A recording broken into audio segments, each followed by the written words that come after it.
Good morning, children. Good morning, friends. A fantastic judgment which help you to defend cases before family court, and also what will be the jurisdiction of the family court to decide paternity, whether the family court has got jurisdiction to decide the paternity or not.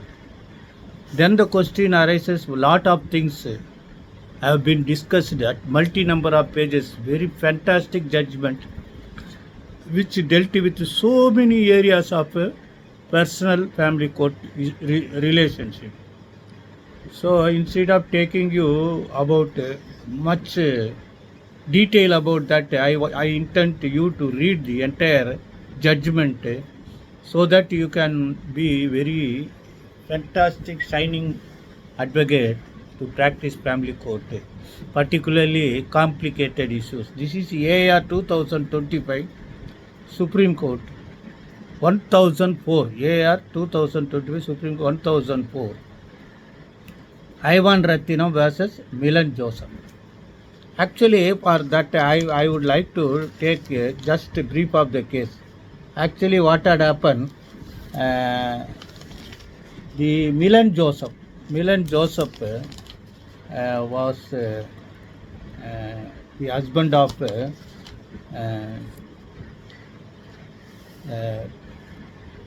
respondent mother. Respondent was Milan Joseph, married one Raju Kurian. Milan Joseph mother married one Raju Kurian. Then one daughter was born. I hope I am correcting and reiterating that. Respondent here means Milan Joseph. Married one Raju Kurian. A daughter was born. Thereafter, the appellant, respondent Milan Joseph also born. And thereafter, there was some dispute between the Raju Kurian and respondent mother, Milan Joseph mother. So some cases, family court issues were filed.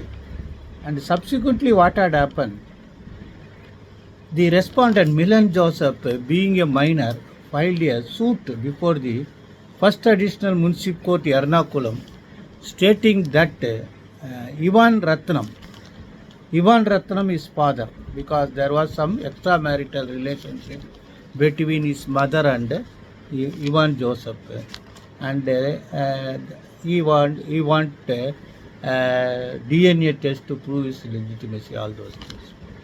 So thereafter there was multiple proceedings, one after another. Thereafter a maintenance case was filed, and appeal, second appeal, SLP, then again second chance, so many things. This leave, you go through it and you understand the factual cases. But I would like to take you for this concept and ratio. Number one, since 112 Evidence Act speaks about the determination of paternity, about presumption. Here in this case, the Milan Joseph mother and that Joseph,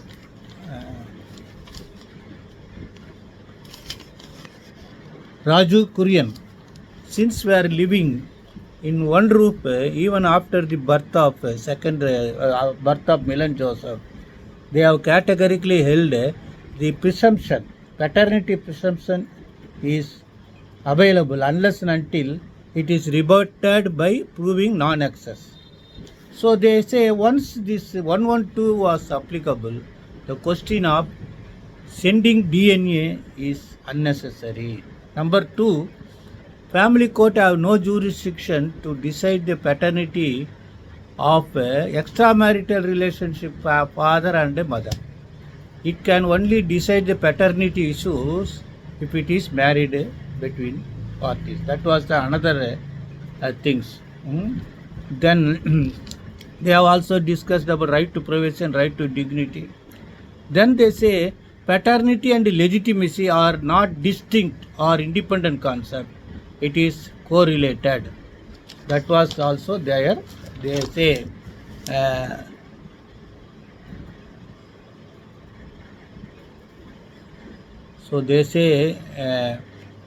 view of High Court that paternity can be determined independent of concurrent finding regarding legitimacy of child was unsustainable. They say it is not distinct or independent. That was they say. Then they say what is the balancing of interest to pass DNA test. Then so that I have already stated.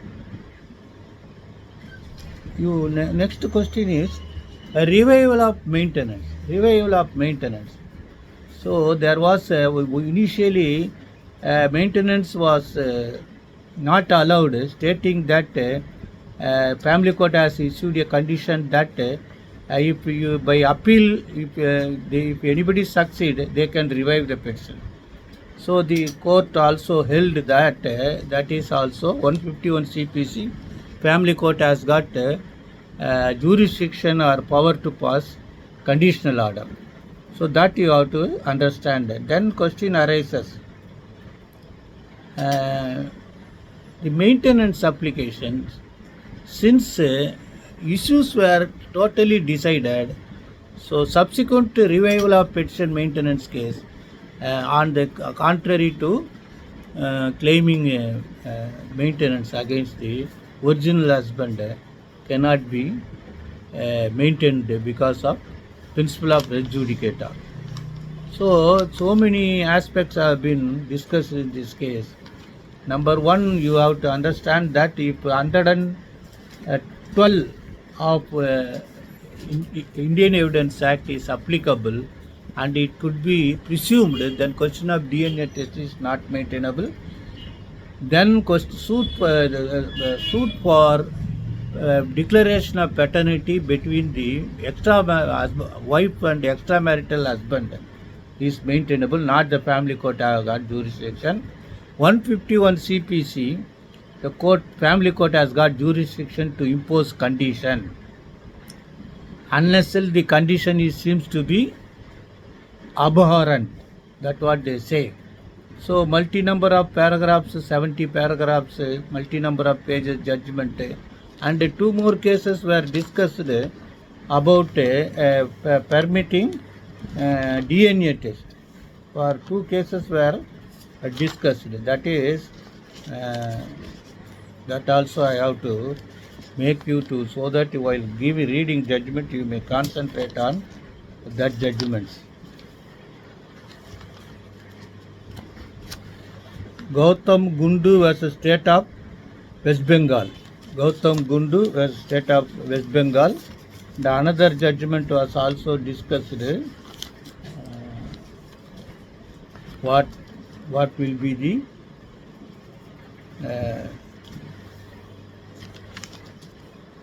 cases. So finally, this set aside the impugned judgment of the High Court dated so and so with the following direction and conclusions. They say legitimacy determines paternity under section 112 of Indian Evidence Act until the presumption is successfully rebutted by proving non-access. Munsiff court and sub-judge court possessed jurisdiction to entertain the original suit which dealt with the question of the legitimacy of the respondent. Family court Alapura erred in reopening maintenance petition when the self-imposed condition was not satisfied. The impugned proceeding initiated by respondent are barred by principle of res judicata. The proceedings in MC 224 of 2007 is quashed.